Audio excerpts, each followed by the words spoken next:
The Midnight Selkie, Chapter 17. The amphitrite had indeed been evacuated. Still, the hydroelectric system still ran as though the station were manned.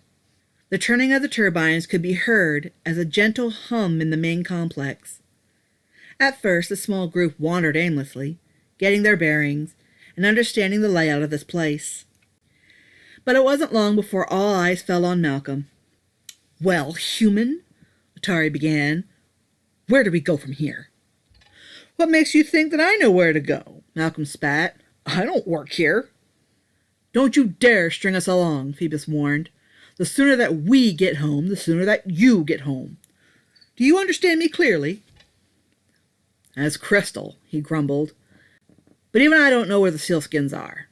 They may not even be here anymore. They could have been moved in the evacuation." Atari snarled with frustration and impatience so known to him.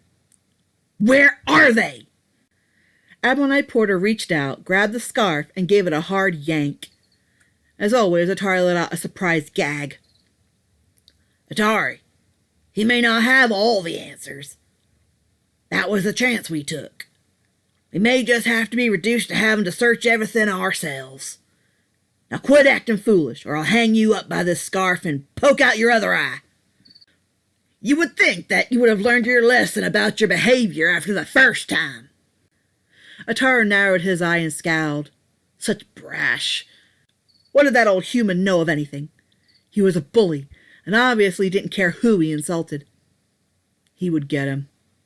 In the end, he'd get rid of that foolish admiral, and he'd make him regret he'd ever met him. Malcolm and Phoebus followed after Nye as he proceeded to lead the group along. This left Atari to straggle behind, continuing to grumble in his displeasure. He fumed as they went from room to room. But after a long time to brood and plot the sort of revenge he'd rain upon the old coot, it was as if a light bulb had gone on in his head, and his eye grew wide. "You!"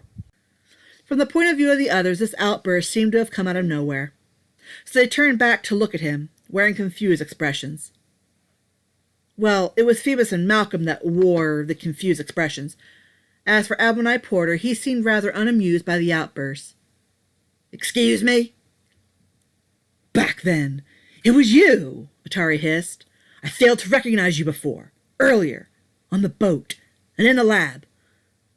But now there is no mistake. You were the fisherman that took my eye." All eyes fell on Nye again. The old mariner grinned a crooked grin and let out a dry chuckle. "Yeah, he was me.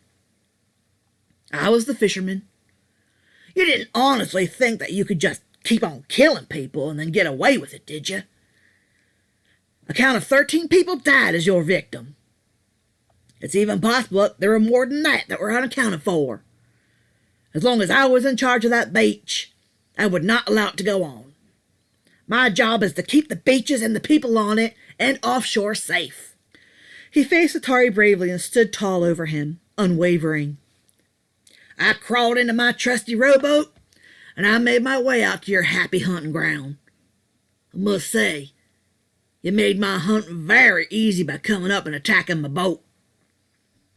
And I gave you a fight you'd never forget. My only regret is that I dropped your body back into the water without making absolutely sure that you were dead."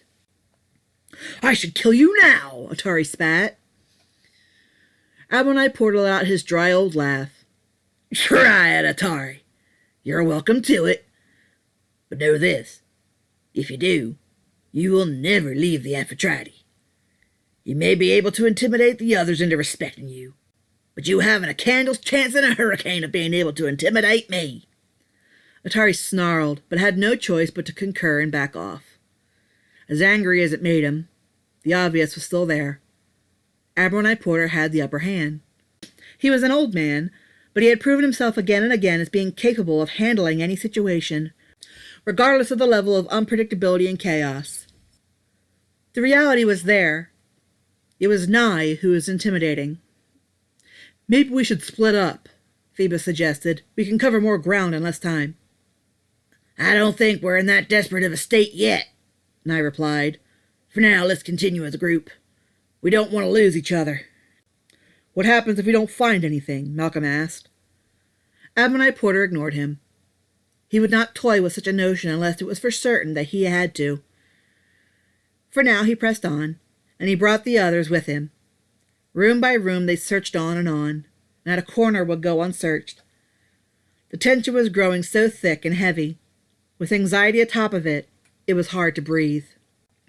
The complex was starting to get warm. Thermostats were set for the proper temperature for the machinery below. But in the upper complex, it had been left off. It made the men sweat.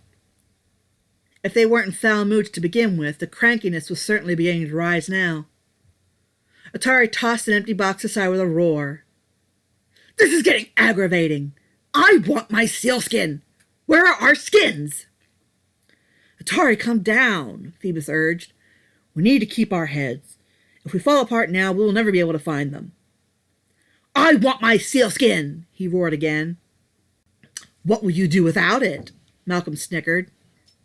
"Don't instigate," Nye ordered in a scolding tone. "Let's try the lower levels. Maybe there are submersible areas." Atari didn't respond verbally. He pushed past Nye and Phoebus, and he stormed into the hall to make his way down. The other two in pursuit escorted Malcolm along. Indeed, there were some nooks and crannies below. They appeared to be for storage and maintenance, for it was the center of the complex's hydroelectric power. The noises in the lower levels were much louder, for now they were much closer to the whirring machines.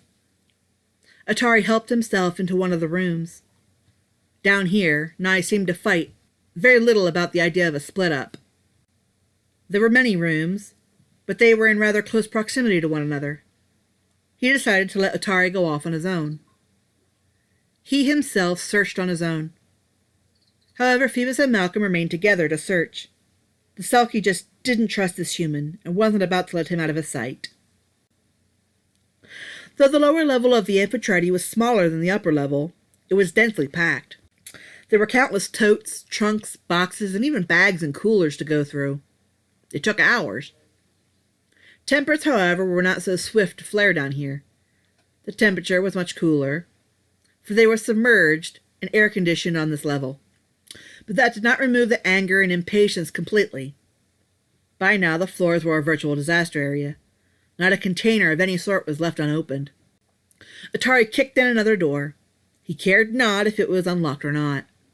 He was rather frustrated, and he had little regard for the property he vandalized. Never one to be able to control his temper, he was the most destructive of the lot. But inside this room, right up front, was a chest, similar to a sort of prop in a pirate movie. It was old and unlocked. The padlock looked as if it had been clearly picked, leaving Atari free to open it without worry. He was breathless as his eye fell upon the contents of the chest. This was far more precious than pearls, gold, and jewels. Within the chest, folded neatly, were the sealskins. "I found them! The sealskins!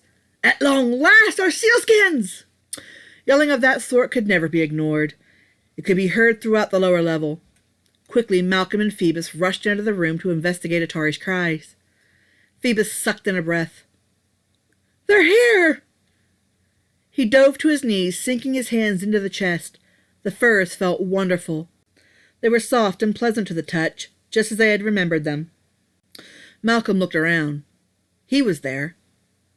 Phoebus was there. Even Atari was here. "Where's the Admiral?" The Selkies ignored him. Who cared where Ammonite Porter was? They had their skins. They sifted through them, accounting each one. "Here's Yue's," Phoebus said, fingering over a white skin. "Nemo's? Lazulai's? Artemis? Mine?" And so they were. Nemo and Artemis both had glimmering and soft white sealskins, just as Yue. Lazulai's skin was more of a color of pale white gray, a most shiny silver in shade. And there was Phoebus's skin at the bottom, as black could be. But there were only 5. "No!" Atari roared. "One is missing! Where is it? Where is it? My skin is not here!" He flew to his feet. "This chest has been tampered with!" He narrowed his eye and turned to look over his shoulder. He was furious. "If it's not in here, then I don't know where it is," Malcolm insisted. "They were supposed to all be together." Atari snarled. He pushed past Malcolm and stormed into the corridor. Phoebus closed the chest and led Malcolm cautiously after him. Atari was on a mission, and one the other two were rather oblivious to. "Where is it?" Atari demanded when he found Admiral Porter. He was leaning casually over the safety rail, watching the turbines turning below. He heard Atari, as if there was any way to ignore that loud roar of a voice, and turned around. In his hands he held the tattered gray sealskin. "You have it! Give it to me! Give me my sealskin!" The others held back. What exactly was going on? Admiral Porter chuckled, fondling the fur in his hands. "One thing has never changed, Atari. You got ugly, and ugly runs in your family." "How dare you! Give it to me! You have no use for it!" "I've waited a long time, Atari," and I replied. "In this skin, I see a lot of memories. It brings me a sense of sadness, anger, and nostalgia." "What are you talking about, you fool human? Give it to me!"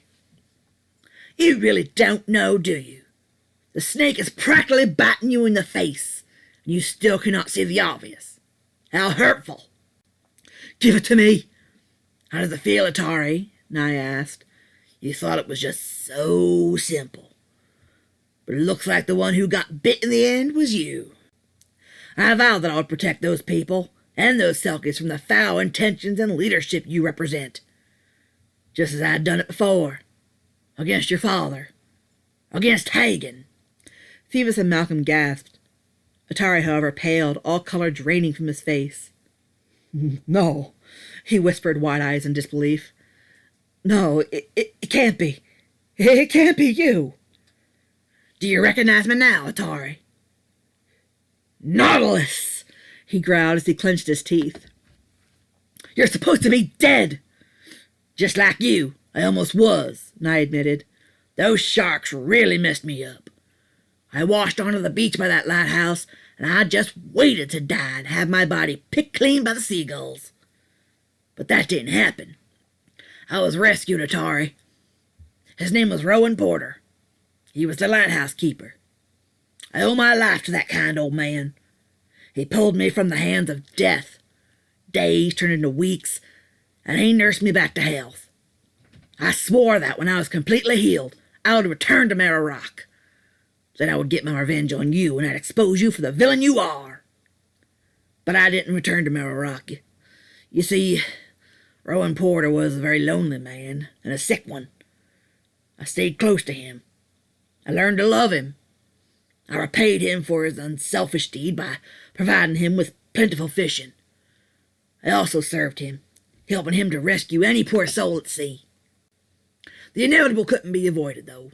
Old Ravyn Porter died of his illness. Technically, I was more than free to return to Mara Rock and carry out my plans. But I didn't. Somehow I felt a sort of obligation, a sense of duty. I mourned him. So many people had depended on him. It would have been a pity to leave that lighthouse abandoned. It was the heart of the shore. Lives depended on that lighthouse and the keeper in it. I gave up my skin. I chose to give up my sealskin so I could take over that important and rewarding duty. In his honor, I adopted the name Nye Porter, leaving the identity of Nautilus behind. But in giving up my Selkie existence, I, like you now, and like that courageous boy that cared so much for all of you, I could not swim. But I overcame that, Atari. I would not accept being helpless and weak. I would be of no use to myself or anyone else if I stayed like that. I fought hard against that instinctual fear of the water. I trained hard and practiced hard. I did it for a very long time in order to master the water as a human, perhaps more than human. Even like that, I could outshine anyone. Look at me now, Atari. Everyone depends on me, just as the Selkies had done. My obligation to care and defend others led me to serve in the Navy, and then it led me back to that lighthouse. There I could watch over the people, and I could watch the Selkies. I lived many lifetimes there as Admiral Nye Porter. But deep down, I was always Nautilus at heart. And Nautilus has some unfinished business. He gave a snicker as he fondled the coarse gray sealskin again.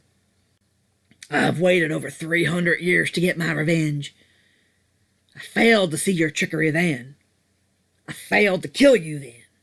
But if anything, I will not. I will never let you back into that water. I will never allow you to harm another human being. And I will never allow you to take those Selkies away from Mirror Rock. He held up the tattered sealskin, and then he held it over the turbines. Atari gasped and pleaded, reaching out in a panic. No! Nautilus, no, please. You win. I can change. I'll do anything you want. Just please give me back my sealskin. Do you want it, Atari? Do you? He let out a laugh as he dropped the fur over the rail. No! Atari cried out as he rushed to the rail. He watched in horror as the sealskin was pulled, ripped and shredded into hopeless little pieces. He seemed suspended like that for a moment. That couldn't have really just happened, could it? His sealskin, his freedom, it was gone. He'd never be able to return to the sea or Kingdom Underwaves. It was all gone. With a furious roar, Atari spun around and swung at his fist. Nautilus! But the Admiral was ready for him. No matter how vicious Atari was as a fighter, to this day he was still no match for Nautilus. Phoebus! Malcolm! Nye called. Hurry and get out of here. The sealskinners are messing up the turbines. This whole place is going to explode. Explode? Phoebus gasped. The mechanism began to clank and whir abnormally. It began to smoke, which rose from the malfunctioning turbines. Hurry! What about our skins? Phoebus asked. There's no time, Nye growled, still trying to fend off Atari. Get on the boat and get going. You can still make it to Mirror Rock. But... Go before it's too late. Atari was finally able to land a punch. It had quite a force behind it, for Nye fell over the rail. Atari rushed towards the others. Let's get out of here. We can at least save our lives. He pushed past Phoebus, leading them back to the top level as the alarm sounded, and the red lights began to flash.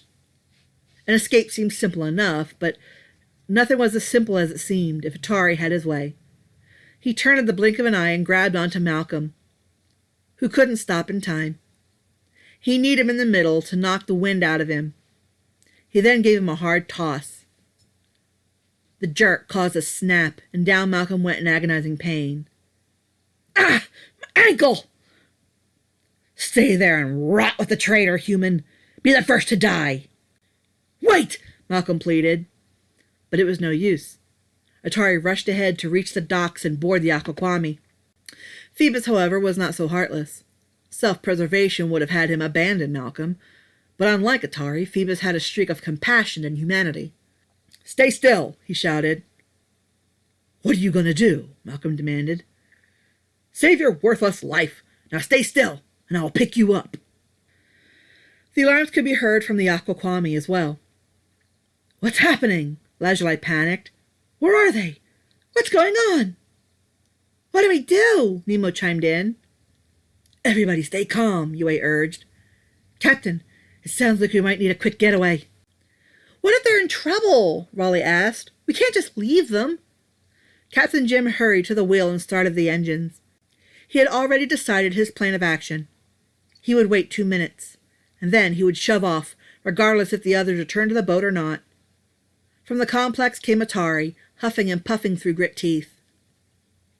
Here they come, Lazuli announced as Atari jumped on board. Behind him came Phoebus with Malcolm over his shoulder. Go, go, go, Atari ordered. Hurry, everything is going to self-destruct. Where are the skins? Lazuli asked. Where's the Admiral? Raleigh added as the boat pulled away from the dock, the speed of which it had started jolted beneath the passengers on the deck. Phoebus quietly marched past them and into the cabin. Everyone, hurry, he called back. Get into the cabin and take cover. We'll be safe from most of the debris. The idea was a winner. Not a one of them saw a reason to argue. Instead, they followed the suggestion and they hurried for the cover of the cabin. Everyone huddled together as more and more distance was put between the Amphitrite and themselves. They soon heard a sound like a loud, muffled thunder. It rolled until it became an outstanding pop. In moments, the boat began to rock wildly. Sounds of water and debris raining down on them could be heard from the inside the cabin. But within minutes, all was quiet upon the sea once more. "What happened to Admiral Porter?" Raleigh asked. "Why wasn't he with you?" "Things got really chaotic," Malcolm replied as he struggled with his pain. "What happened in there?" Kiana gasped and set immediately to work tending to Malcolm's broken ankle. "Where are the skins, Atari?" Lazuli asked. "Were you able to find them?" "We found them," Atari replied bitterly, "and we lost them." This resulted in surprised vocalizations from everywhere. The whole thing was a setup. It was a trap. "That can't be right," Nemo argued. "Brother Raleigh wouldn't let that happen, would you?" "Do not say that," Atari scolded. "He is not our brother. He has taken advantage of us." "I didn't," Raleigh insisted. "Now none of us will be able to return to Kingdom Underwaves. We are trapped. That fool Admiral was against us the whole time." "Atari, aren't you going to tell them that Admiral Knight Porter is—" Phoebus began. But that horrible glare from Atari silenced him. "He's dead," the elder stated. "Now let's just go home. We'll figure something out. Let's try to scrape what little worth there is to our lives and just go home."